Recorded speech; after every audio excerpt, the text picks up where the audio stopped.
मौलिक अधिकारों में संविधान संशोधन को लेके माननीय सुप्रीम कोर्ट के द्वारा जो भी वाद दिया गया, जो भी वर्डिक्ट दिया गया है, उसको लेके काफ़ी ज़्यादा कन्फ्यूजन में रहते हैं कि उन्होंने कब बोला संशोधन किया जा सकता है, उन्होंने कब बोला कि संशोधन नहीं किया जा सकता है। इसको लेके जो भी एस्पिरेंट्स हैं कई सारे एग्जाम में, कॉम्पिटिटिव एग्जाम में काफ़ी कन्फ्यूजन होता है कि कब कब ये चीज़ बोला गया था, इंक्लूडिंग मी, हमें भी बहुत कन्फ्यूजन हो रहा था। तो इसको लेके बहुत आसान भाषा में बताएंगे और एक टाइमलाइन को अच्छे से ड्रॉ करेंगे, उसको अच्छे से समझना है। 1950 के बाद 1950 के बाद जब सुप्रीम कोर्ट ने काम करना शुरू किया तो ये विवाद हुआ कि मौलिक अधिकार में संशोधन किया जा सकता है या नहीं किया जा सकता, क्योंकि उस समय संपत्ति विवाद हुआ, भूदान हुआ, ये सब चीज़ें काफ़ी जोर शोर से सामाजिक सुधार वगैरह चल रहा था।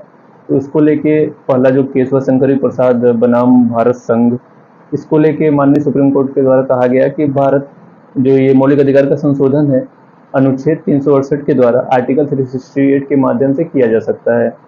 ठीक है, उसका सीधे हम आते हैं गोलकनाथ वाद 1967 में माननीय सुप्रीम कोर्ट के द्वारा कहा गया कि अनुच्छेद 368 के माध्यम से संशोधन नहीं किया जा सकता है। याद रखना, आर्टिकल 368 के माध्यम से संशोधन नहीं किया जा सकता है। क्यों नहीं किया जा सकता? इसको लेके माननीय सुप्रीम कोर्ट ने बोला कि इसके लिए एक संविधान सभा का होना जरूरी है जिसके माध्यम से संशोधन किया जाएगा।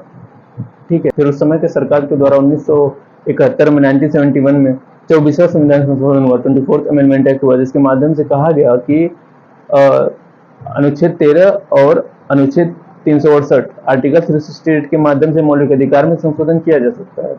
उसका फिर से सुप्रीम कोर्ट के पास गए कि ये किया जा सकता है या नहीं किया जा सकता है। तो माननीय सुप्रीम कोर्ट ने केशवानंद भारती बनाम केरल राज्य के बाद में बोला कि वर्डिक्ट में बोला कि ये पहली बात तो ये सबसे बड़ी, इतिहास की सबसे बड़ी सुप्रीम कोर्ट में जजों की बेंच से ये आदेश पारित हुआ था। 13 न्यायाधीश की बेंच था इसमें।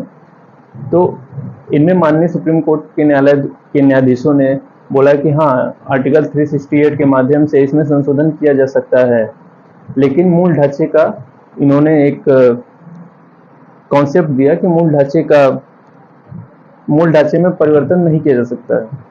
ठीक है, उसके बाद फिर से लेकिन 24वां संविधान संशोधन को इन्होंने वैध माना, मतलब कि हाँ लीगल है, ये संविधान संशोधन किया जा सकता है, लीगल है ये।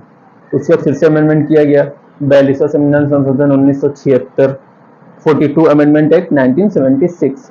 इसमें फिर से ये कहा गया है कि संसद सर्वोच्च है, ये किसी भी क्षेत्रों में असीमित संशोधन कर सकता है, मतलब विदाउट लिमिटेशन अमेंडमेंट कर सकता है, कुछ भी कर सकता है, और न्यायालय में इसमें जुडिशियल रिव्यू नहीं किया जा सकता।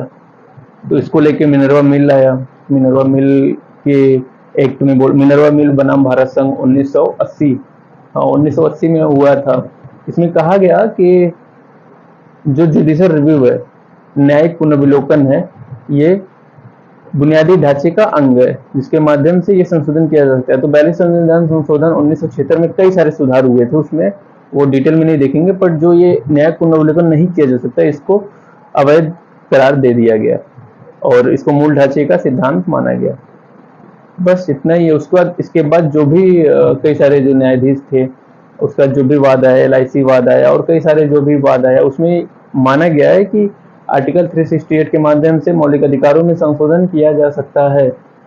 ठीक है, अभी तक एक ही बार संविधान संशोधन किया गया, 44वां संविधान संशोधन 1968, जिसके माध्यम से संपत्ति का जो अधिकार था उसको हटा दिया गया। पहले 7 थे, अब 6 कर दिए गए। 44 अमेंडमेंट एक्ट 1978, जिसके माध्यम से जो संपत्ति का अधिकार था उसको हटा के अब विधिक अधिकार कर दिया गया, लीगल राइट कर दिया गया, आर्टिकल 300 में कर दिया गया है। तो बस इतना ही है। मिलते हैं नेक्स्ट वीडियो में। सी यू। ये टाइमलाइन बस याद रखना है इजी वे में।